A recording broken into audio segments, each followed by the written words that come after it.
Kanchipuram Varamahalakshmi Silks, the Grand Banarasi Mela. First time ever in Hyderabad starting from November 1st. చాలా సీరియస్గా ఒక విషయం అడగాలనుకుంటున్నాను. అయ్యో పర్లేదండి. ఇప్పటిదాకా మీరు చేసిన ఏ ఇంటర్వ్యూలో మీరు నిజాలు చెప్పలేదు. నేను అలా ఉండే వ్యక్తిని కాదు. వీలైతే ఒక సపోర్ట్ చేయండి అంతేగాని ఎదుటి వాళ్ళు విమర్శించకండి. జబర్దస్త్ ఎందుకు మానేశారు? జబర్దస్త్ ఎందుకు మానేశారంటే మీరు దాస్తున్న నిజం ఏంటంటే నేను చెప్తాను. చెప్పండి. జబర్దస్త్లో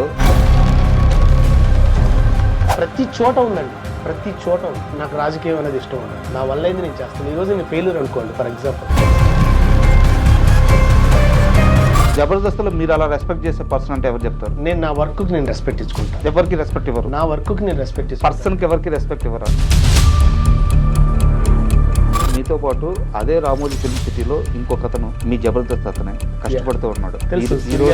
సుధీర్ భాయ్ నేను ఇద్దరు ఒక్కడనే జాబ్ చేస్తాను. మీరే కదా చాలా మంది చెప్పే కంప్లైంట్, సుధీర్ మా ఫోన్లు ఎవరి ఫోన్లు లిఫ్ట్ చేయడు. నిజమా అబద్ధం? నా ఫోన్ ఎత్తలేదు అనే కంప్లైంట్ చేయడం కన్నా నిన్నుగా గుర్తించే వ్యక్తులతో మీరు జర్నీ చేయండి please.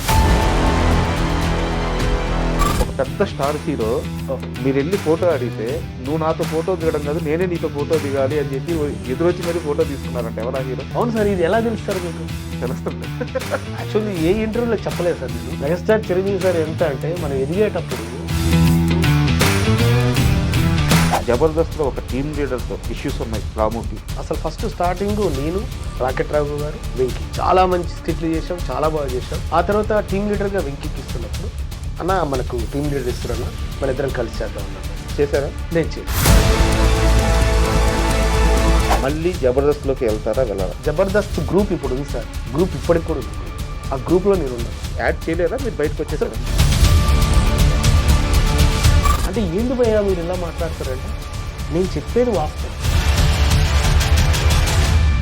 Hi, welcome to my show. జబర్దస్త్తో చాలామంది జీవితాలు మొదలయ్యాయి. కానీ మీకు తెలుసా, జబర్దస్త్ సక్సెస్ మొదలైంది ఆయన స్కిట్తో. ఆయన ఎవరో కాదు, జబర్దస్త్ రాము. ఇప్పుడు మన స్టూడియోలో ఉన్నారు. ఆయన అడిగి ఆయన సినీ విశేషాలు మళ్ళీ తెలుసుకుందాం. హాయ్ సార్, నమస్తే. హాయ్ సార్, నమస్తే సార్. జబర్దస్త్ రాము సార్ ఒక జబర్దస్త్ స్టార్ట్ అయిన ఒక 3 సంవత్సరాల దాకా, 2.5-3 సంవత్సరాల దాకా బాగా ఈ పేరు మారుమోగిపోయింది. అంటే ప్రతి ఒక్కరు కూడా చంద్రా స్కిట్ కానీ లేకుంటే రాఘవ స్కిట్ కానీ వీళ్ళ స్కిట్లు చూస్తున్నప్పుడు వాళ్ళు కామన్గా మీరు ఖచ్చితంగా కనిపించేవారు ఆ టీంలో. Yes sir. అండ్ మీది చాలా మంచి జర్నీ, సక్సెస్ అయ్యారు అక్కడ. బట్ జబర్దస్త్ నుంచి బయటకు వచ్చేసారు. ఇంటర్వ్యూ స్టార్ట్ అయ్యే ముందు మిమ్మల్ని నేను చాలా సీరియస్గా ఒక విషయం అడగాలనుకుంటున్నాను. అయ్యో పర్లేదండి, మీరు అడగాలనుకుంది స్ట్రైట్ గా చాలా హార్డ్ హిట్టింగ్ గానే అడగబోతున్నాను. పర్లేదు, నో ప్రాబ్లం. ఇప్పటిదాకా మీరు చేసిన ఏ ఇంటర్వ్యూలో మీరు నిజాలు చెప్పలేదు. ఈ ఇంటర్వ్యూలో నిజాలు చెప్పాలని నేను కోరుకుంటున్నా. చెప్తారా? ఓకే. కాకపోతే మీరు అన్నదాన్ని ఒకటి ఖండిస్తా. నిజాలు చెప్పలేదనకండి, నేను నిజాలే చెప్తాను. ఎందుకంటే నేను ఒకరికి భయపడి ఒకరికి ఇబ్బంది పడి నేను అలా ఉండే వ్యక్తిని కాదు. నేను స్ట్రైట్గా అదే మాట్లాడతా. ఏ ఇంటర్వ్యూలోనే అదే చెప్తా. నాకు తెలిసిందే చెప్తా, తెలియంది అసలు చెప్పలేను. తెలిసిన విషయాలు హైడ్ చేసేస్తున్నారు. లేదు అట్లేం లేదు, నేను అడగచ్చు. సరే, ఓపెన్గా ఫస్ట్ క్వశ్చనే వెళ్దాం. జబర్దస్త్ ఎందుకు మానేశారు? జబర్దస్త్ ఎందుకు మానేశారంటే నేను ఫస్ట్ చెప్పానండి, ప్రతి ఒక్కరికి ఒక ఆశయం ఉండాలని కోరుకున్నాను. నిజంగా జబర్దస్త్ అనేది మాకు ప్రతి ఒక్కరికి ఒక మంచి వేదిక అండి. సో ఒక్కొక్కరు అంటే ఎంచుకున్న మార్గాన్ని ఒక్కొక్కరు ఒక వేలు వెళ్తుంటారు. నేను ఫస్ట్ జాబ్ చేస్తున్నప్పుడు I want become a movie artist అనే పాయింట్లో వచ్చాను. బయటకు వచ్చిన తర్వాత జబర్దస్త్ చేస్తున్నప్పుడు కంటిన్యూ అవుతూనే ఉంటున్నాను. కంటిన్యూ అవుతున్నప్పుడు మనం వచ్చింది సినిమా ఆర్టిస్ట్ కావాలనుకున్నాం. మామూలుగా టీవీ ఆర్టిస్ట్ ఎలాగా అవకాశం వచ్చింది చేస్తున్నాం. మనం ఇక్కడికి వచ్చి ప్రయత్నించినప్పుడు ఇక్కడ అయినాం. అక్కడ కూడా ప్రయత్నిస్తే కదా మనం అయ్యేది అన్న సెన్స్ నాకు అనిపించింది. ఇప్పుడు మీరు చెప్పిన సమాధానం గత 5 సంవత్సరాల నుంచి 6 సంవత్సరాల నుంచి మీరు అందరికీ ఇదే చెప్తూ వస్తున్నారు. ఇందులో కొంత నిజం ఉంది. బట్ మీరు దాస్తున్న నిజం ఏంటంటే నేను చెప్తాను. చెప్పండి. జబర్దస్త్లో అక్కడ ఉండే టీమ్ లీడర్లకి, అక్కడ ఉండే మేనేజర్లకి సలాములు కొట్టలేక, వాళ్ళతో బతిమలాడలేక, వాళ్ళతో పడలేక, ఇది కాదు లైఫ్, ఒకరి దగ్గర ఎందుకు పడాలి, గౌరవం లేని దగ్గర ఎందుకు ఉండాలి అని రాము విసిగి వేసారిపోయి జబర్దస్త్ నుంచి బయటకు వచ్చి ఇండస్ట్రీలో తన కెరీర్ సెట్ చేసుకుంటున్నారు అనేది నిజమా కాదా?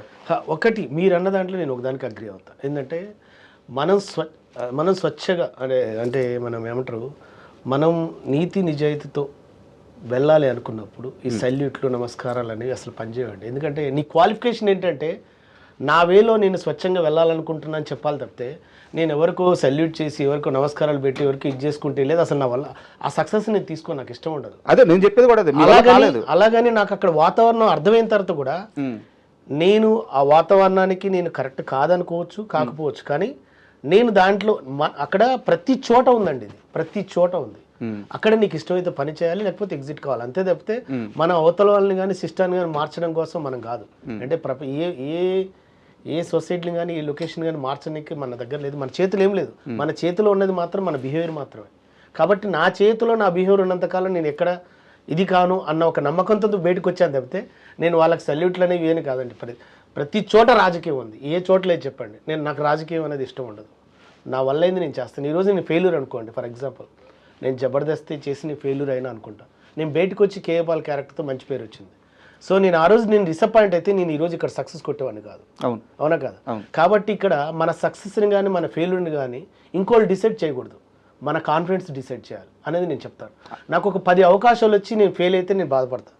నాకు 10 అవకాశాలు రాలే, నాకు ఒక బఫేలాగా 10 సార్లు ఇస్తే కూడా నువ్వు ఏంట్రా అంటే దానికి నీ గ్యారంటీ ఇది చేస్తా. నువ్వు ప్రసాదం ఇచ్చి భయ్యా నువ్వు ఏది భయ్యా అని అంటే అట్లా కాదు కదా. ప్రతి ఒక్కరికి ఒక ఫ్రీడమ్ కోరుకుంటారు, ప్రతి ఒక్కరికి ఒక వే కోరుకుంటారు, ప్రతి ఒక్కరి క్వాలిఫికేషన్ ఎదుటి వాళ్ళకి ఇన్స్పైర్ కావాలని కోరుకుంటాను తప్పితే చీకటిలో జరిగే ప్రతిదీ ఇన్స్పైర్ కావాలంటే నా వల్ల కాదు. సో అక్కడ చీకటి కోణాలు, చీకటి రహస్యాలు, సలాంలు కొట్టించుకునే టీం లీడర్లు, అమాయకంగా పిల్లలు తమ వెంక తిప్పుకునే మేనేజర్లు, వీళ్ళందరూ జబర్దస్త్లో ఉన్నారు. అంటే జబర్దస్త్ అని కాదండి, నేను జబర్దస్త్ అని పర్టికులర్ చెప్పను. ఆ వేలో వెళ్ళేవారు ఆ వేని ఎంజాయ్ చేస్తారు, ఆ వేని ఇష్టపడతారు, అలానే ఎదగాలనుకుంటారు. నేను అలాంటి వేకు నేను క్వైట్ అపోజిట్. నువ్వు ఎదుటి వాళ్ళకి చేతినిచ్చినా ఇవ్వకపోయినా పర్లేదు, కానీ వాడు ఎంతో కాన్ఫిడెంట్తో వస్తాడు. ఆ కాన్ఫిడెన్స్ని మీరు కొలాప్స్ చేయొద్దు, దాని కారకులం మనం కావద్దు. నీకు వీలైతే ఎంకరేజ్ చేయి, లేకపోతే లేదు, అంతే. సో ఎదుటివాడి సంస్కారంతో మనం కరెక్ట్గా జర్నీ చేస్తున్నా లేదా అని చూడాలి తప్పితే ఎదుటివాడి సంపదతో మనం జర్నీ చేయకూడదు. ఇప్పుడు నాకు మీరు సంపాదించుకున్న సంపద కన్నా మీరు నాతో చేసే జర్నీ ఏంటి? సంస్కారం మాత్రం. మీకు ఎన్ని ఆస్తులున్నా మీరు నాతో జర్నీ చేసేది మీ సంస్కారంతో. అంటే వాడు మంచివాడు రా పర్వాలేదు మాట్లాడదాం అనుకున్నప్పుడు మాత్రమే నాకు గొప్పగా అన్న ఆలోచన ఉంటుంది. ఆయనకు 100 కోట్లు ఉన్నాయంటే 100 కోట్లు నాతో జర్నీ చేయవు కదా. నువ్వు నాతో మాట్లాడే విధానం, నువ్వు పలకరించే విధానం, చేతినిచ్చే విధానం, ప్రజెంట్ చేసే విధానం, అరే సార్ భలేగా ఉన్నారు, మంచి వ్యక్తి, ఏమన్నా ఉంటే మీ దగ్గర ఓపెన్ అవుతుంది. ఒక నిమిషం అంటే మీ బాధ నాకు అర్థమవుతుంది, ఏం చెప్తున్నారో కూడా నాకు అర్థమవుతుంది. మొత్తం అన్ని ఇండైరెక్ట్గా చెప్తున్నారు. మీరు ఫేస్ చేసిన చాలా ఇబ్బందులు జబర్దస్త్లో నాకు తెలుసు. రాజా గారు ఒకటి ఏమంటారంటే స్వతహాగా తల్లిదండ్రులని కాదండి, కల్మషం లేని ప్రతి చేతు దగ్గర మేము కూడా కళ్ళ మీద పడి నమస్కారాలు తీసుకుంటాం. అక్కడ కల్మషం లేదు కాబట్టి. సో అది నేను తప్పుగాని కూడా అనను. ఎందుకంటే దేవుడు బ్లెస్సింగ్స్ కోరుకున్నప్పుడు దేవుని దగ్గర పోయి దండం పెట్టుకుంటాం. అది దేవుడి ఆశీర్వాదంతో, దేవుడి మీద నమ్మకంతో నాకు ఈరోజు ఇది జరిగిందని. అలానే అసలు ఏ పరిచయం లేని వ్యక్తి కూడా కల్మషం లేకుండా ఒక చేతినిస్తాడు చూసావు, వాళ్ళ దగ్గర కూడా దండం పెట్టుకుంటా. అదేంటే అలా పెట్టుకున్నాను కాదు, అక్కడ మన ఆలోచనని మన సంస్కారాన్ని గుర్తించిన వ్యక్తి కాబట్టి నా రెస్పెక్ట్ సార్, మా పెంపకం విధానం నమస్తే పెట్టుకుంటాను. జబర్దస్త్లో మీరు అలా రెస్పెక్ట్ చేసే పర్సన్ అంటే ఎవరు చెప్తారు? నేను నా వర్క్కి నేను రెస్పెక్ట్ ఇచ్చుకుంటాను. ఎవరికి రెస్పెక్ట్ ఇవ్వరు? నా వర్క్కి నేను రెస్పెక్ట్ ఇచ్చుకుంటాను. పర్సన్కి ఎవరికి రెస్పెక్ట్ ఇవ్వరా? పర్సన్ ఒకటి చెప్పనా, ఒక పర్సన్లోనే ఇన్ని క్వాలిటీస్ ఉన్నాయని చెప్పండి, అన్ని క్వాలిటీస్ ఉన్నాయని చెప్పండి, లేవు కదా. అలా ప్రతి పర్సన్లో నేను వాళ్ళ దగ్గర ఉన్న క్వాలిటీస్ నేను తీసుకుంటా, అన్క్వాలిటీస్ నేను తీసుకోను. అంటే నాకు గురువు అని చెప్పుకునే వాళ్ళు ఎవరు లేరా మీకు జబర్దస్త్? అట్లని కదా, నేను స్వతహాగా ఫస్ట్ నుంచి మిమిక్రీ ఆర్టిస్ట్కి వస్తున్నాను. తర్వాత నన్ను గుర్తించింది చంద్రన్న, రాము నువ్వు ఎలా చేస్తున్నావు అని చెప్పాను. ఇలా చేస్తున్నా అంటే నువ్వు నా దాంట్లో చేయాలన్నాడు. ఓకేనా సరే అన్న డన్ అని చేశాను. ఆ తర్వాత రాకెట్ రావు గారు పిలిచారు, చేశాను. అభి అన్న చెప్పాడు, చేశాను. అలా వెళ్ళాను. మీ ప్రయాణంలో కాస్త వెనక్కి వెళ్తే మీరు చదువు అయిపోయిన తర్వాత, ఇంటర్ అయిపోయిన తర్వాత రామోజీ ఫిల్మ్ సిటీలో జాబ్లో జాయిన్ అయ్యారు. అవునండి. ఏం జాబ్ అండి అది? నేను హోటల్ ఇండస్ట్రీలో చేశాను. హోటల్ ఇండస్ట్రీలో చేశాను. నేను స్టార్టింగ్లో వెయిటర్గా జాయిన్ అయ్యి అసిస్టెంట్ మేనేజర్గా రిజైన్ చేసి వచ్చేటప్పుడు కూడా నాకు ప్రమోషన్ ఇస్తుంటే నేను వద్దన్నా. వెయిటర్గా ఎంత మీ జీతం? నాకు అప్పుడు 850, 850 రూపాయలకు నేను జాయిన్ అయ్యాను. ఆ తర్వాత బయటకు వచ్చేటప్పటికి నాకు ప్రమోషన్ ఇస్తారు. సార్ కూడా మేనేజర్ శ్రీనివాస్ గారు స్టిల్ వర్కింగ్ చెప్పారు, రాము ఇట్లా ఇస్తున్నాను రా అంటే ప్రమోషన్ అంటే వద్దు సార్ అన్న. అదేంటంటే వద్దు సార్, ఆ సర్టిఫికేట్ చాలా వాల్యూది, అది నేను కాకుండా ఇంకొకరికి ఇస్తే వాళ్ళకి లైఫ్ ఉంటుందని నేను ఆ సర్టిఫికేట్ కూడా వద్దు సార్ అని వదిలేసుకుని వచ్చాను. అదే సమయంలో మీతో పాటు అదే రామోజీ ఫిల్మ్ సిటీలో ఇంకొక అతను మీ జబర్దస్త్ అతనే కష్టపడుతూ ఉన్నాడు. తెలుసు, సుధీర్. ఎవరు? సుధీర్ భాయ్. సుధీర్. సుధీర్ భాయ్ నేను ఇద్దరు ఒక్కడనే జాబ్ చేసాం యూరేకాలో. అదే 800 జీతం అయింది కూడా అప్పుడు. అక్కడ 800 జీతమా అనేది మనకు అప్పుడు వాళ్ళకి అంటే తను ఏంటంటే క్లోజ్అప్ మెజిషియన్ అనమాట. అంటే కస్టమర్ ఏమంటారు అక్కడికి విజిటింగ్కి వస్తారు కదా, వాళ్ళ దగ్గరనే క్లోజ్గా మ్యాజిక్ చేసేది. You see this coin, now there is no coin అని అట్లా చేసేది. వాళ్ళ శాలరీస్ మనం ఇప్పుడు మాకైతే అప్పుడు బేసిక్ అంత ఇచ్చారు, వాళ్ళకి ఎంత ఇస్తారు అనేది మనం డిస్కస్ చేయను. కానీ సుధీర్ భాయ్ నాకు అప్పటి నుంచి నాకు ఫ్రెండ్ అనమాట అట్లా. అండ్ ఈ రోజు సుధీర్ గారిని చూస్తే ఎలా అనిపిస్తుంది అంటే ఇప్పుడు చాలా ఆయన గర్వం. పెద్ద స్టార్ హీరో, భయంకరమైన ఫ్యాన్ బేస్ ఉంది ఆయనకి డిజిటల్ సోషల్ మీడియాలో. సో ఆయన ఆ రేంజ్లో ఉన్నారు కదా. సో ఆయన స్టార్టింగ్ స్టేజ్ అంతా చూశారు మీరు, ఆయన ఎక్కడి నుంచి వచ్చారో మీరు చూశారు, ఎక్కడికి వెళ్ళారో మీరు చూస్తున్నారు, మీ కళ్ళ ముందే ఆయన జర్నీ అంతా ఉంది. సో ఆయన జర్నీ చూసినప్పుడు ఎలా అనిపిస్తుంటుంది? చాలా హ్యాపీగా ఉంటుంది, చాలా గర్వంగా ఉంటుంది. రీసెంట్గా కూడా ఒక మూవీ ఓపెన్ అయింది. ఒకటండి అదేంటి చెప్తున్నా కదా, ఒక్కొక్కరు ఒక వేలు వెళ్తుంటారు, ఒక్కొక్కరికి ఒక వాతావరణం కలిసి ఉంటుంది అంతే. ఇప్పుడు మీరు పలానా దగ్గర ఉన్నారనుకో, ఆ చుట్టుపక్కల ఉన్న ఫెసిలిటీస్ని బట్టి నీకు ఆటోమేటిక్గా ఫోకస్ అవుతుంది. మనం ఉండే విధానం కావచ్చు, కలిసే మనుషులను కావచ్చు అట్లా. సుధీర్ భాయ్ డౌన్ టు ఎర్త్ ఫస్ట్ నుంచి. తను యాజ్ ఏ ఫస్ట్ మెజిషియన్, తర్వాత గేమ్ ఆర్గనైజర్, ఆ తర్వాత టీవీ. అసలు ఇంకా లోతుగా చెప్పాలంటే ఫస్ట్ స్కిట్ ప్రాక్టీస్ చేసింది నేను, సుడిగాల్ సుధీర్ భాయ్ అండ్ వేణు అన్న అండ్ ఇంకో అబ్బాయి టింకు అన్న. ఫస్ట్ స్కిట్ అది ప్రాక్టీస్ చేస్తున్నప్పుడు తను టింకు అనే అబ్బాయి నన్ను పిలిచినప్పుడు అన్న అదంటే అరే నువ్వు చేయరామా అన్న. నేను వద్దన్న, నన్ను పిలిచిన వాళ్ళని పక్కన పెట్టి నేను చేయనన్నా, అది అయిన తర్వాత చేస్తాను వెయిట్ చేస్తున్నాను అన్నమాట. వెయిట్ చేస్తున్నప్పుడు చంద్రన్ నన్ను పిలిచాడు అట్లా. సో చాలా గర్వంగా ఉంటుందండి, ఎందుకంటే సుధీర్ భాయ్ ఈరోజు ఎదుగుతూ 10 మందికి ఆదర్శంగా అవుతున్నప్పుడు మాకు కూడా హ్యాపీగా ఉంటుందండి అంతే. అండ్ ఇక్కడ ఒక చిన్న విషయం ఏంటంటే చాలామంది చెప్పే కంప్లైంట్, సుధీర్ మా ఫోన్లు ఎవరి ఫోన్లు లిఫ్ట్ చేయడు, మాకు టచ్లోకి రాడు, తనకి అత్యంత సన్నిహితమైన 2-3 ఆర్టిస్టులు ఉన్నారు, వాళ్ళ ఫోన్లు మాత్రమే లిఫ్ట్ చేస్తారు, మేము జబర్దస్త్ ఫ్యామిలీయే, మాతో పాటు కలిసి స్కిట్లు చేశాడు, మాతో పాటు జర్నీ ఉంది, మాతో పాటు తిన్నాడు, ఒకవేళ వస్తే మళ్ళీ ఈరోజు కూడా తింటాడు, కానీ ఫోన్ మాత్రం లిఫ్ట్ చేయడు అని చాలామంది చెప్తున్న కంప్లైంట్. నిజమా అబద్ధమా? ఓకే, అంటే నేను కంప్లైంట్ నిజమా అబద్ధం అన్న దానికన్నా ఒక విషయం చెప్తానండి. ఎందుకంటే ఇప్పుడు మన పనిలో మనం బిజీగా ఉన్నాం, నా ఫోన్ ఎత్తలేదు అనే కంప్లైంట్ చేయడం కన్నా నిన్నుగా గుర్తించే వ్యక్తులతో మీరు జర్నీ చేయండి ప్లీజ్. అంటే నువ్వు ఎదుటి వాళ్ళ మీద మనం కంప్లైంట్ చేయడం కన్నా మనల్ని రిసీవ్ చేసుకునే వ్యక్తులతో మనం జర్నీ చేయడం మిన్నమాట. ఇప్పుడు నేను ఒక టైంలో సుధీర్ భాయ్ కూడా ఒక టైంలో ఏదో వచ్చింది, ఒకటి పెద్ద నాకు తెలిసిన బెస్ట్ రైటర్ రామునికి తెలుసు అన్నావు కదా అంటే అవును అన్న, ఒకసారి మాట్లాడవు అంటే నేను అడుగుతానన్నా, మాట్లాడి చెప్తానన్నా. నేను మెసేజ్ పెట్టా, నాకు రిప్లై ఇచ్చాడు, at a time Rambai go ఇతను చూస్తుండని చెప్పాడు, రైట్ అన్న థ్యాంక్ యూ అన్న అంతే. తర్వాత తను కొన్ని చెప్పాడు, అన్న ఇట్లా సింక్ అయ్యేటట్టుందన్న అంటే ఓకే రైట్ అన్న. నేను ఆ ఆలోచనని వారి దగ్గర తీసుకెళ్ళగలిగానా లేదా అది వారికి ప్లస్ అవతల అడిగిన అతను ఫ్రెండ్ కూడా నా ఫ్రెండ్ అన్న విషయంలోనే ఆలోచించాను తప్పితే నా ఫోన్ ఎత్తాడా ఎత్తలేదా, రిప్లై ఇచ్చాడా ఇచ్చలేదా అనే పాయింట్లో నేను లేను. అలానే మనం ఎదుటి వాళ్ళని కంప్లైంట్ చేయడం కన్నా మన వేలో మనం వెళ్ళటం బెస్ట్ అనుకుంటాడు, ఎందుకంటే కంప్లైంట్ అనేవి పెరిగిపోతుంటుంటాయి. అలా పెంచుకోవడం కన్నా ఇప్పుడు నేను ఫర్ ఎగ్జాంపుల్ మిమ్మల్ని ఎంకరేజ్ చేయాలనుకున్నాను, సార్ నాకు రిప్లై ఇట్లేదండి నువ్వు ఒక్కనే చూస్తున్నా అవసరం ఏముంది అంటున్నా. నేను సుధీర్ భాయ్ అనట్లే, ఎవరితోనైనా సరే నిన్నుగా గుర్తించే వ్యక్తులతో నువ్వు జర్నీ చేయి, నీ ప్రపంచం నీకుంటుంది, నీ అచీవ్మెంట్ నీకుంటుంది, నీ సక్సెస్ నీకుంటుంది అనేది నా ఉద్దేశం. ఏంటి నువ్వు వెళ్ళేటప్పుడు మనసు కానీ మైండ్ కానీ బరువుగా ఉండొద్దు, ఆనందంగా ఉండాలంటే ఫస్ట్ నువ్వు స్ట్రెస్కి గురి కాకు. నీ ఆలోచన గొప్పదైనప్పుడు తప్పకుండా నీకు చేతినిచ్చే వాళ్ళు వస్తారు. నీకు చేతినివ్వకున్నా, నీకు ఫోన్ లిఫ్ట్ చేయకున్నా, నీకు ఇంకోరు ఏది చేయకపోయినా దయచేసి నాట్ ఓన్లీ సుధీర్ భాయ్ అని కాదు, నేను సుధీర్ భాయ్ని స్పెషల్గా అంటే నాకు సుధీర్ భాయ్ మంచి లిఫ్ట్ చేశాడు, బాగున్నాడు, చాలా మంచి వ్యక్తి కూడా నా పాయింట్ ఆఫ్ వ్యూలో. నాకు నేను మీది ఎత్తలేదంటే నాకు తెలియదు, కానీ వీళ్ళని కాదు ఎవరైనా సరే అలా ఎత్తనప్పుడు మీ వేళ మీరు వెళ్ళే ప్రయత్నం చేయండి తప్పితే మీరు దాంట్లోకి వెళ్ళి మీరు డిప్రెషన్లోకి వెళ్ళకండి ప్లీజ్.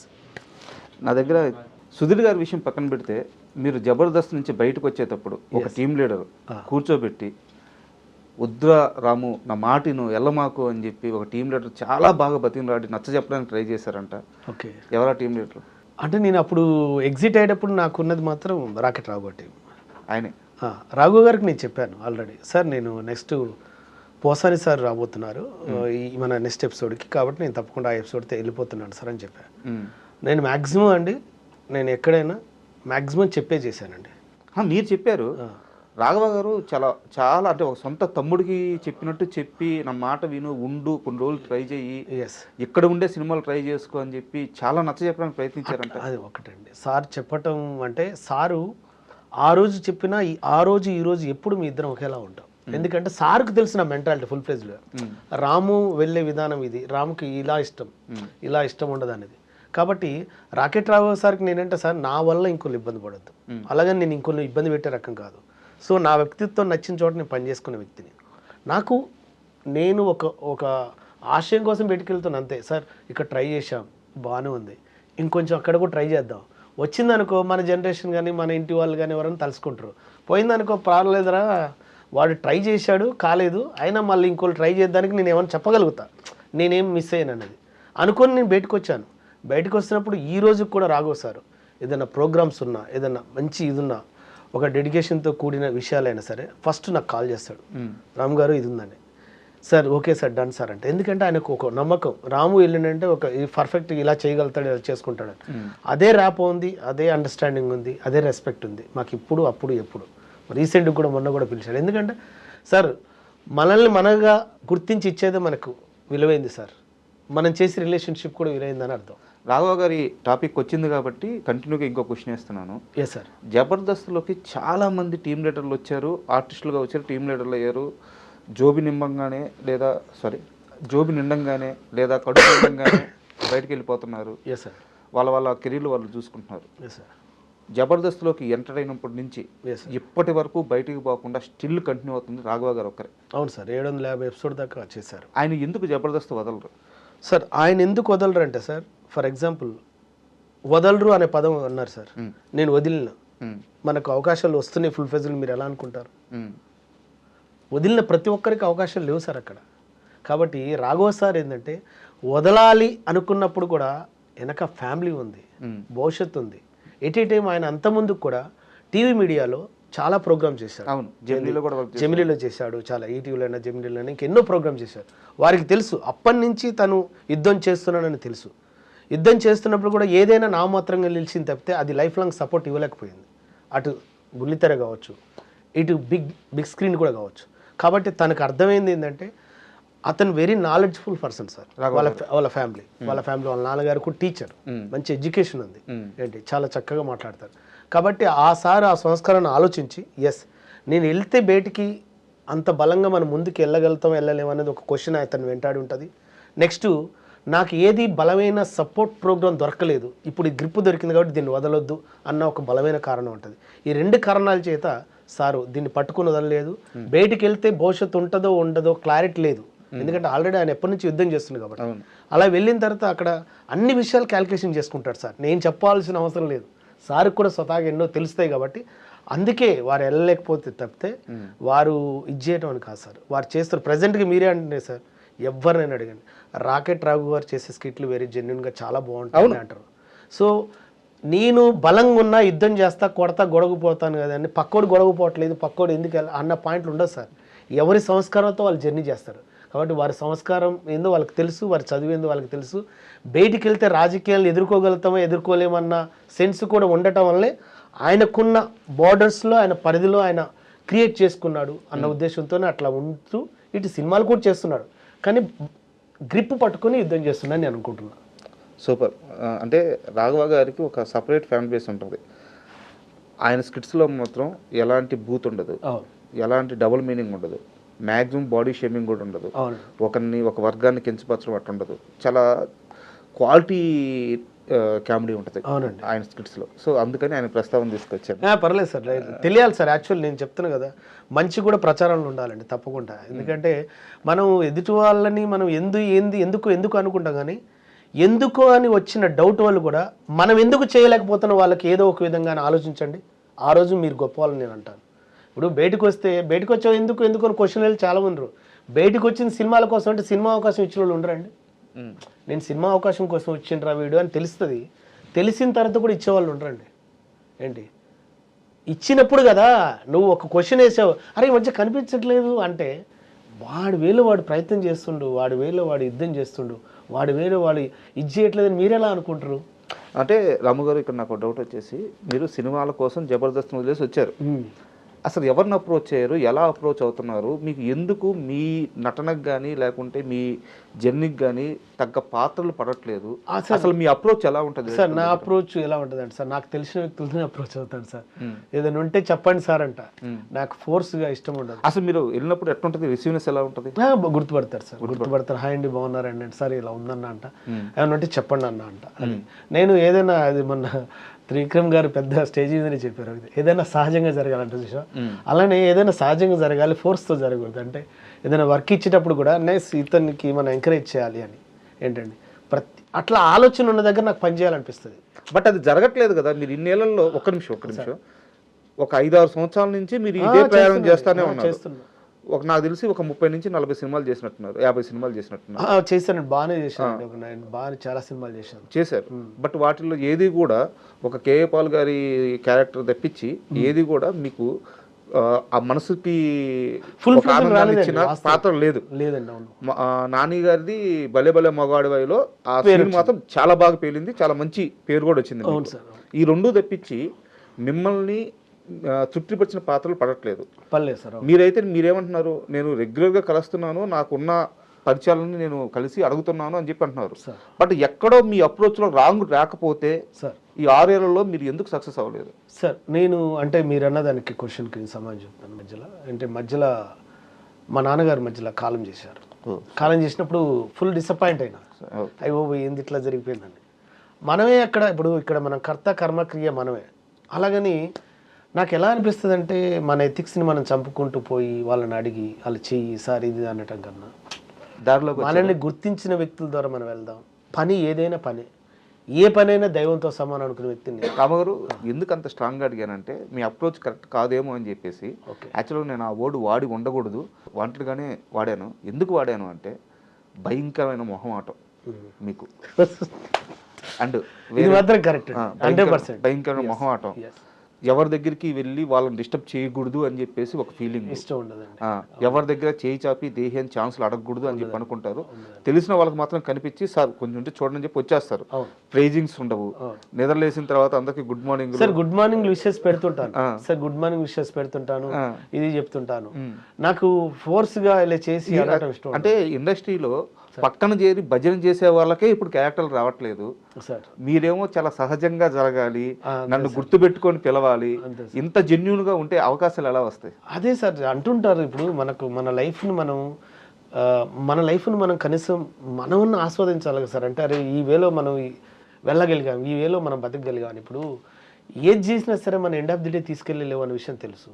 అలాగని మనం అడుగుతున్న దాంట్లో సార్ ఇది మనకు ప్రతి ఒక్కరికి పని అవసరం సార్. పని ఉంటేనే వాళ్ళని రెస్పెక్ట్గా చూస్తారు, పని ఉండాలి. కానీ అడుగుతున్నప్పుడు పని లేదనుకో నేను ఆల్టర్నేట్ పని వెతుక్కునే ప్రయత్నం చేస్తుంటా. ఈ పని చేస్తేనే ఆ పని చేస్తే కాదండి. ఫర్ ఎగ్జాంపుల్ అంటుంటారు సార్, సెలబ్రిటీ అంటే మీరు సార్ సెలబ్రిటీ అనే పదానికి నా దృష్టిలో ఒకటే సార్, కష్టపడి పని చేస్తూ, కష్టపడి అంటే ముంచుతో కాదు, కష్టపడి పని చేస్తూ ఒక 100 మందికి, ఒక 200 మందికి, 10 మందికి నువ్వు గొప్పగా ఆ చుట్టుపక్కల నువ్వు ఆదర్శంగా ఉన్నప్పుడు నువ్వే నా దృష్టిలో సెలబ్రిటీ అంట. అంతే తప్పితే నేను చేస్తుండే గొప్ప అని అనుకొని పెద్ద గర్వంగా చెప్పుకోవాలని నేను అనండి. నీ పని నువ్వు చేస్తూ నువ్వు 10 మందికి పని కల్పించగలిగావు నీలాంటి వ్యక్తుల కంటే అది చాలు. సో మీరు అనుకుంటున్నట్టయితే అవకాశాలు రావట్లేదు? లేదు సార్, అనుకున్నట్టు అయితే లేవు సార్, ప్రజెంట్గా 100% లేవు. ఎక్కడ తప్పు జరుగుతుందంటారు? ఇక సార్ అదే నేనేంటంటే, నాకు వచ్చిన దగ్గర చేసుకుందాం, రానప్పుడు పలానోళ్ళే ఓపెన్ అయినా అనుకుని ఇప్పుడు కలిసి వస్తాను సార్ ఏమైనా ఉంటే చెప్పండి అని ఏంటి అట్లా కలిసి ప్రయత్నం చేస్తుంటా. ఇప్పుడు ఈరోజు కూడా మారుతి సార్కి నేను టచ్లో ఉంటాను. మారుతి సారు బ్యానర్లో ఏదన్నా మన ఫేస్కి టచ్ అయ్యేది, ఇది కనెక్ట్ అవుతుంది అనుకుంటే కాల్ వచ్చేస్తుంది సార్. అలాగని సార్ దగ్గర పోయి ఎప్పుడు సార్ ఇది అది అని ఎప్పుడు అన్నాడు సారు అలాంటివి కోరుకోడు. నాకు అలా ఇష్టం, ఎందుకంటే వాళ్ళని డిస్టర్బ్ చేయడం ఇష్టం ఉండదు. ఇప్పుడు ఆర్జీ సార్ అంటే మెసేజ్ పెడతాను, ఆర్జీ సార్ సార్ బాగున్నారు ఏం సార్ అని అనలేను నేను. ఏంటి మెగాస్టార్ చిరంజీవి సార్ అన్నారు ఫర్ ఎగ్జాంపుల్. చాలామంది ఏ ఇంటర్వ్యూలో నేను చెప్పలేదంటే ఇంటర్వ్యూ చెప్తున్నాను. మెగాస్టార్ చిరంజీవి సార్ ఎంత అంటే, మనం ఎదిగేటప్పుడు ఒక్కొక్కరు ఒక వేలు ఎదుగుతుంటుంటారు. కానీ ఈ ఎదుగుతున్న క్రమంలో కష్టం వచ్చినప్పుడు, ఇండస్ట్రీలో ఎదిగేటప్పుడు కష్టం అంటే అరే మెగాస్టార్ చిరంజీవి కన్నా అన్న పాయింట్ క్వశ్చన్ వస్తుంది, రైజ్ అవుతుంది. నేనే కేఏ పాల్ సాంగ్ అనేది షూట్ అవుతున్నప్పుడు తెల్లారి వరకు కొరియోగ్రాఫర్ ఉండరు అన్నారు. తెల్లారి కొరియోగ్రాఫర్ లేకుంటే లేరు అనేసరికి అవునా సార్ అని అనుకున్నా. నాకు టక్కుమని టెన్షన్ వచ్చేసింది. అది సాంగ్ రిలీజ్ అయితే అక్కడ ఎవరు కనిపించరు, నేను కనిపిస్తాను కదా, ఎట్లా అని ఒక భయం వేసింది. డాన్స్ రాదా? ఆ డాన్స్ రాదా కదా సార్, డాన్స్ ఎవరైనా చెప్తే కదా నాకు తెలిసేది. కొంచెం చిన్న చిన్న స్టెప్స్ కూడా. స్టెప్స్ అంటే కాదు సార్, అవతల చెప్పేవాళ్ళు ఎవరు ఉండరు లేరో కూడా క్లారిటీ లేదు. ఓకే. దానివల్ల నాకు భయం వేసింది ఏంటంటే స్క్రీన్ మీదకి పోయినప్పుడు నేను కనిపిస్తాను, ఏదైనా తేడా వచ్చినా కూడా అది నాకే పడుతుంది అని భయం వేసి నైట్ ఒక 2 o'clock వరకు నేను ఆ సాంగ్ వినుకుంటున్నాను సార్. విన్నప్పుడు తర్వాత మార్నింగ్ ఎవరైతే మంజు అన్నను ఉండు, మంజు అన్నకు చెప్పాను, ఇలా చేద్దామన్నా, ఇలా ఉంటుందన్నా, అలా చేద్దామన్నా అనుకొని నాకు సడన్గా మెగాస్టార్ చిరంజీవి గారు స్ట్రైక్ అయ్యారు. అసలు నేను కమెడియన్ కదా, టక్కుమని యూనివర్సల్గా ఆ సార్ స్టెప్స్ పెడితే ఎలా ఉంటుంది అని టక్కుమని సార్ గుర్తుకొచ్చి, సార్ స్టెప్ గుర్తుకొచ్చి కే ఏ ఏ పాల్ అని ఇట్లా పెట్టేసరికి అప్పుడు అరే భలే చేసేవారు అన్నారు. అంటే తెలియకుండానే సారు మాకు ఎంతమందికి ఆదర్శం అవుతారని తెలియదు. అలాగే ఇప్పటివరకు నేను మెగాస్టార్ చిరంజీవి సార్తో ఇప్పటివరకు నేను ఫోటో కూడా దిగలేదు, కలవలే ఇంతవరకు. అంటే ఆ సందర్భం క్రియేట్ కాలేదని అనుకుంటాం తప్పితే, క్రియేట్ అవ్వాలని కోరుకుంటాం తప్పితే, క్రియేట్ కానప్పుడు మనం ఇది కావద్దని అది ఇష్టం ఉండదు సార్. సార్ దగ్గర పోయింటే సార్ పెద్దవారిని మనం రెస్పెక్ట్ చేయడం వరకు సార్. ఇప్పుడు నాగబాబు సార్ ఉండు, మన అరే పాలు భలే చేసినవరా, అరే రామ్ సూపర్ అంటే sir thank you sir, thank you so much అంటే ఆయన బ్లెస్సింగ్స్ ఇచ్చారు, అరే బాగా చేసినావు అని అన్నాను, నేను బ్లెస్సింగ్ తీసుకున్నా. నాకు అట్లే ఉంటుంది సార్, సహజంగా ఉంటుంది. సందర్భం రానప్పుడు మనం అది ఇచ్చేస్తే ఏమైందంటే అవతల వల్ల టైం వేస్ట్ చేయొద్దు, మనం మన సైడ్ నుంచి వద్దు అని అనే ఒక సెన్స్ సార్, అంతే. సరే, అంటే ఫోటో గురించి మాట్లాడారు కాబట్టి నాకు ఇంకో సందర్భం గుర్తొచ్చింది. ఒక పెద్ద స్టార్ హీరో మీరు వెళ్ళి ఫోటో అడిగితే, నువ్వు నాతో ఫోటో దిగడం కాదు నేనే నీతో ఫోటో దిగాలి అని చెప్పి ఎదురొచ్చి మరి ఫోటో తీసుకున్నారంటే ఎవరా హీరో? ఒక సందర్భంలో అలా జరిగిందండి. ఎవరా hero? Raviteja sir. Raviteja sir, yes అవును సార్. ఇది ఎలా తెలుసు సార్ మీకు? తెలుస్తుంటాయి. నిజంగా ఇది గ్రేట్ సార్ నిజంగా. అంటే నేను యాక్చువల్లీ ఏ ఇంటర్వ్యూలో చెప్పలేదు సార్. నేను ఫస్ట్ హీరోయిన్ చార్మి వాళ్ళ ఓన్ బ్రదర్, అంటే వాళ్ళ ఓన్ బ్రదర్, నేను రూమ్మేట్స్ అనమాట. ఓకే. హీరోయిన్ చార్మి వాళ్ళ ఓన్ బ్రదర్. సో ఆ రోజు మీతి అని తను నన్ను పిలిచాడు. నేను ఫిల్మ్ సిటీలో జాబ్ చేస్తున్నప్పుడు మీతి రము సార్ ఇక్కడికి షూటింగ్ జరుగుతుందని చెప్పారు. సార్ ఎవరు సార్ అంటే రవితేజ్ సార్ది అని అంటే, అవును అనేసరికి మేడం మేనేజర్ చార్మి శ్రీని గారు. ఓకే. అక్కడ చంటిగాడ్ సినిమా, శోభన్ గారి డైరెక్టర్. అక్కడ లొకేషన్కి వెళ్ళినప్పుడు కొన్ని వాయిస్లు చెప్పాను, అరే బాగా చేశారు అని. తర్వాత సార్తో ఒక ఫోటో అని నేను అడిగాను, ఎవరిని? చార్మి శ్రీని సార్. చార్మి శ్రీని సార్ మన రామ్ ఫోటో అంటే సార్ అంటే నువ్వు నాతో దిగడం కాదు, నేనే నీతో దిగుతున్నాను. చూడు, యాక్టింగ్ అనేది ఎవరైనా చేస్తారు, కానీ యువర్ గాడ్ గిఫ్ట్, నీ టాలెంట్, ప్లీజ్ కమ్ అని ఇచ్చాడు. నాకు చాలా చాలా ఇంప్రెస్ అనిపించింది. అప్పటికి ఇప్పటికీ రవితేజ్ సార్ చెప్పిన మాట నేను మర్చిపోయానండి. ఎందుకంటే ఆ సార్ ఎంత కల్మషం లేకుండా ఎంత గొప్ప మాట్లాడారు ఏంది అనిపించింది నాకు. అట్లా ఆ మెమరీస్ చాలా ఉన్నాయి సార్ నాకు. అట్లా చాలా సందర్భాల్లో, ఒకనొక సందర్భంలో రానా సార్ వాళ్ళ ఇంటికి పిలిపించారు, మనల్ని పిలిపించాడు. అది మన రవిబాబు సార్ ఫోన్ చేసి చెప్పాడు అనమాట, అరే నువ్వు ఫలాని ఫంక్షన్ బాగా చేసావు, నేను ఇట్లా హీరో రానా సార్ పిలుస్తారంటే రానా సార్కి పోయి కలిశాను. ఏమన్నారు అంటే వాళ్ళ సిస్టర్ బ్యాచిలర్ పార్టీకి సంబంధించి ఒక ప్రోగ్రామ్కి పిలిచాడు అనమాట. కలిసిన తర్వాత అక్కడ ఇచ్చేయాలి సార్, పెద్దవాళ్ళు మీ అక్కడ ఏం సార్ అని అన్నాను. ఆ తర్వాత నేను సార్ టచ్లో లేను, కానీ అక్కడ వరకు పిలిపించారు, వాళ్ళ ఇంట్లో మాట్లాడారు, నాకు హ్యాపీ అనిపించింది. నేను ఎక్కడికైనా మనకు చేతినిచ్చే దగ్గర ఆ ఆలోచనని కానీ సర్కిల్ కానీ మిస్యూజ్ చేసుకోవాలని ఉండదు సార్. నాకు రెస్పెక్ట్గా ఉంటుంది, మళ్ళీ సందర్భం వచ్చినప్పుడు చెప్దాం సార్ ఇలా జరిగింది కదా అని అంటుంటాను, అంతే. అంటే ఇక్కడ చిన్న డౌట్, రవితేజ గారు మిమ్మల్ని గౌరవించారు, దగ్గరికి తీసుకొని ఇద్దరు కలిసి ఫోటో దిగారు. రానా గారు మీరు ఒక చిన్న షో చేస్తే అది గుర్తు పెట్టుకొని మిమ్మల్ని పిలిచారు. అవును సార్, అంటే ఆడియో ఫంక్షన్ చేశాను సార్ అప్పట్లో. ఈ డైరెక్టర్ రవిబాబు గారు రిఫరెన్స్ చేశాను, నేను రానా గారు పిలుస్తున్నారు. సో అంత పెద్దవాళ్ళు మీకు అంత యాక్సెస్ ఇచ్చినప్పుడైనా సరే సార్ ఇట్లా అవకాశాలు లేక స్ట్రగుల్ అవుతున్నాను సార్, చేయాలనుకుంటున్నాను, మంచిగా యాక్ట్ చేయాలనుకుంటున్నాను, ఛాన్సులు రావట్లేదు అంటే ఇప్పుడు మాకు తెలియదు సార్. అప్పుడు ఓన్లీ మిమిక్రీ చేసేది సార్ మేము. దీనికి ఒక యాక్ట్ చేస్తే డబ్బులు వస్తాయి అన్న ఫీల్ కూడా మాకు తెలియదు సార్. అప్పుడు ఓన్లీ మిమిక్రీ చేసినాం, మన దగ్గర ఏమో అవునా అనుకున్న ఫీల్లో ఉన్నాం సార్, అంతే. ఇండస్ట్రీ వైపు సీరియస్గా లేము సార్. అప్పుడు అసలు మాకు తెలియదు యాక్టింగ్ చేస్తే డబ్బులు ఇస్తారు, మిమిక్రీ చేస్తే డబ్బులు ఇస్తారని కూడా మాకు తెలియదు. ఇప్పుడు ఎప్పుడైనా కలుస్తారా వాళ్ళని మళ్ళీ? సార్ సందర్భం వస్తే తప్పకుండా చెప్తాను సార్, అలా ఉండదు సార్. సందర్భం రావాలి, ఆ సందర్భం వస్తే ఇంకా రాము క్రియేట్ చేసుకోడు సార్. అంటే అలాని కాదు సార్, క్రియేట్ చేసుకోవడం కాదు సార్. మనం వెళ్తుంటాం ఎక్కడికన్నా పెళ్ళి, అక్కడ వెయిట్ చేసి సార్ అది అన్నాం అనుకో, వాళ్ళు ఏదో బిజీగా ఉంటుంటారు. ఇప్పుడు ఫర్ ఎగ్జాంపుల్ ఏదైనా షూటింగ్ ఉండి సడన్గా వచ్చినాక అరే అన్నట్టుగా అట్లా క్యాచ్ ఉంది అనుకో, చెప్పొచ్చు అన్న పాయింట్లో ఉంటాను సార్ నేను. అదే నా మైనస్ సార్, అదే